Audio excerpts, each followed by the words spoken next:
একদিন হঠাৎ মনে হলো আমার উদ্বেগ, অ্যাংজাইটি হঠাৎ বাড়ছে কেন? কোনো বড় সমস্যা তো নেই, তবু অকারণে কেন এত অস্থির লাগছে? তাই আমি ঠিক করলাম নিজেই এ ব্যাপারে একটা এক্সপেরিমেন্ট করব। 7 দিন ধরে 7টা ট্রিগার, যেগুলো হিডেন, লুকোনো আছে, সেগুলো টেস্ট করব। আর দেখব এগুলো আমার মনের ওপর কী প্রভাব ফেলে। সত্যি বলছি, যে রেজাল্টটা আমার সামনে এলো সেটা আমাকে একেবারে চমকে দিল। আমি সত্যি করে একদম ওভারওয়েলড। যাই হোক, আজকে আপনাদের এই গল্পই শোনাতে এসেছি। তো ন্যাচারাল হোমিওপ্যাথিক সলিউশনসে আপনাদের সবাইকে স্বাগত জানাই। আর প্রতিবারই যেমন আপনাদের বলে থাকি যে আমার সঙ্গে থাকবেন, এবারেও বলছি। আর তার সঙ্গে যেটা যোগ হলো, সবাইকে জানাই বিজয়ের হার্দিক শুভেচ্ছা, শুভকামনা। প্রথম যে ব্যাপারটা যেটা আমার উদ্বেগকে বাড়ালো সেটা দেখলাম কফি। সকাল সন্ধে বেশ কয়েক কাপ কফি খেলাম। ঘন্টা দুয়েকের মধ্যে লক্ষ্য করলাম বুকের মধ্যে কেমন একটা অস্বস্তি হচ্ছে, বুক ধড়ফড় করছে, খুব একটা আনচান ব্যাপার, অস্থিরতা। বুঝলাম অতিরিক্ত ক্যাফিন শরীরের পক্ষে একদমই ভালো নয়, এবং এটাই এই উদ্বেগকে ট্রিগার করেছে। তাহলে 1 নম্বর ব্যাপার যেটা উঠে এলো সেটা হলো কফি আর উদ্বেগ।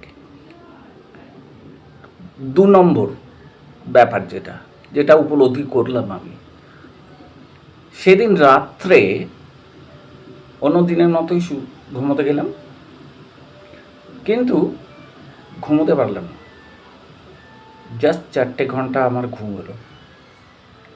পরের দিন ঘুম থেকে উঠলাম, উঠে দেখলাম মেজাজ একদম যেন তিরিক্ষি হয়ে গেছে, খিটখিটে হয়ে গেছে, একটা টেনশন যেন মাথার মধ্যে চেপে বসেছে।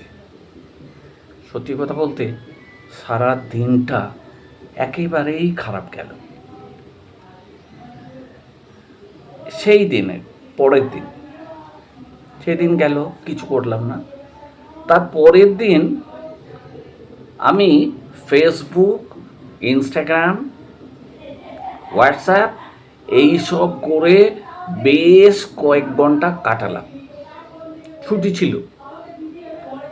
আমার মনে হতো এরা সবাই এইসব যে সোশ্যাল মিডিয়া, এর সঙ্গে তারা নিজেদের জুড়ে রেখেছে, আমি একমাত্র ব্যতিক্রম।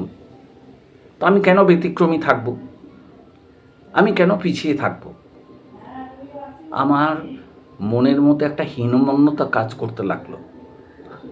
আমি বেশ কিছুক্ষণ, কয়েক ঘন্টা এই সোশ্যাল মিডিয়ার সঙ্গে অ্যাটাচড রইলাম, কিন্তু ফলশ্রুতি হিসেবে যেটা শেষকালে বুঝতে পারলাম সেটা মোটেও ভালো নয়। অত্যন্ত আমার নিজেকে কি বলবো, আমার টায়ার্ড লাগতে লাগলো। চোখগুলো মনে হচ্ছে যেন আমার খুব একটা জ্বালা পোড়া করছে, একটা অস্বস্তিকর পরিস্থিতি, মোটেও ভালো লাগলো না। বুঝলাম এই সোশ্যাল মিডিয়া স্ক্রলিং একটা বড় ফ্যাক্টর এই অ্যাংজাইটির ক্ষেত্রে। ঠিক আছে, পরের দিন ভালো করে ভুরি ভোজ করবো বলে সফট ড্রিঙ্কস, বেশ প্লেট ভর্তি চিপস, আর বাইরে থেকে একটা বড় কেক নিয়ে এলাম। সেগুলোকে পরিপাটি করে খেলাম। এটা আমার কিন্তু রেগুলার অভ্যাস নয়, জাস্ট আমি এগুলো পরীক্ষা করে দেখছিলাম যে এগুলোর সঙ্গে আমি নিজেকে কতটা অ্যাটাচড করতে পারি, আর এগুলো রিয়েলি কোনো রকম উদ্বেগ বাড়ায় কিনা। যাই হোক, খাওয়া দাওয়া হলো। কিছু সময়ের মধ্যে দেখলাম শরীর ভারী হয়ে গেছে, মন একবারে কীরকম একটা উচাটন ভাব, আর যে উদ্বেগ ছিল, যেটা অ্যাংজাইটি ছিল, যেটা একটা খুব অস্থির ভাব ছিল, রেসলেসনেস ছিল, সেটা দ্বিগুণ হয়ে গেল। তো আমি সেদিনই পরীক্ষা করে নিলাম খাবারের প্রভাব কতটা মারাত্মক। কাউকে বলতে হবে না, আমি নিজে সেটা পরীক্ষা করে দেখেছি।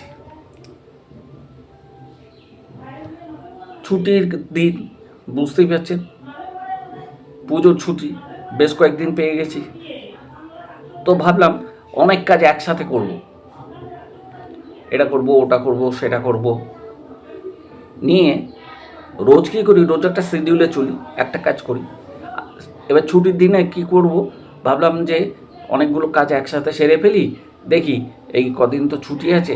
কিন্তু শেষ কিছুই হলো না, মাথা গেল গুলিয়ে, উৎকটটা গেল বেড়ে, কাজের কাজ কিচ্ছু হলো না। এবারে সময় কাটাতে হবে, সারাদিন দেখছি খবর হচ্ছে, আর খবর বেশিরভাগই সব কিছু নেগেটিভ খবর, খালি নেগেটিভিটি, শরীরকে একদম ঘিরে ধরেছে। ভালো খবর তো নেই, বাজার থেকে যেন উদাও, খালি নেগেটিভ খবর, চারপাশে শুধু ভয় আর অনিশ্চয়তা। দেখলাম এটাও ট্রিগার ফ্যাক্টর, এইটাকেও অ্যাভয়েড করা উচিত। শেষ দিন, এই পরীক্ষার শেষ দিন, আমি পুরো সময়টা একা কাটালাম। কাউকে ফোন করিনি, কারোর সাথে গল্প করিনি, কারোর সাথে মিশিনি, নিজের মধ্যেই নিজেকে আবদ্ধ রাখলাম। সন্ধ্যের মধ্যে মনে হলো মনটা খুব খারাপ, কিন্তু কোনো কারণ নেই, কেউ আমাকে কিছু বলেও নেই, কিছুই নেই, কোনো ব্যাপারও নেই, কেউ অপমানও করেনি, কিছুই নেই, অথচ মন খারাপ। আর কি, কোথা থেকে একটা দুশ্চিন্তা এসে মাথার মধ্যে ভিড় করে ফেলল, একবারে মাথাটাকে গ্রাস করে নিল। বুঝতে পারলাম লোনলিনেস বা একাকিত্ব মোটেও ভালো জিনিস নয়। এই যে 7টা দিনের টেস্ট, এতে বুঝতে পারলাম উদ্বেগ সবসময় বড় কোনো সমস্যার কারণে হয় না, বরং ছোট ছোট লুকোনো যে ট্রিগার ফ্যাক্টর, সেগুলোই আমাদের মানসিক শান্তি নষ্ট করে দেয়। কফি, ঘুমহীনতা, সোশ্যাল মিডিয়া, চিনি, মাল্টিটাস্কিং, নেগেটিভ নিউজ আর এই লোনলিনেস, এই 7টা কারণ আপনার জীবনেও কাজ করছে। 7 দিনের এই টেস্টে বুঝলাম উদ্বেগ সবসময় বড় কোনো সমস্যার কারণে হয় না, বরং ছোট ছোট লুকোনো ট্রিগারই আমাদের মানসিক শান্তি নষ্ট করে দেয়। কফি, ঘুমহীনতা, সোশ্যাল মিডিয়া, চিনি, মাল্টিটাস্কিং, নেতিবাচক খবর আর একাকিত্ব, এই 7টা কারণ আপনার জীবনেও কাজ করেছে কি না সেটা খেয়াল রাখুন। আর আপনি কোন ট্রিগারটা নিজের জীবনে সবথেকে বেশি অনুভব করেছেন, কমেন্টে লিখে জানান। ভিডিওটা ভালো লাগলে লাইক, কমেন্ট আর শেয়ার করতে ভুলবেন না।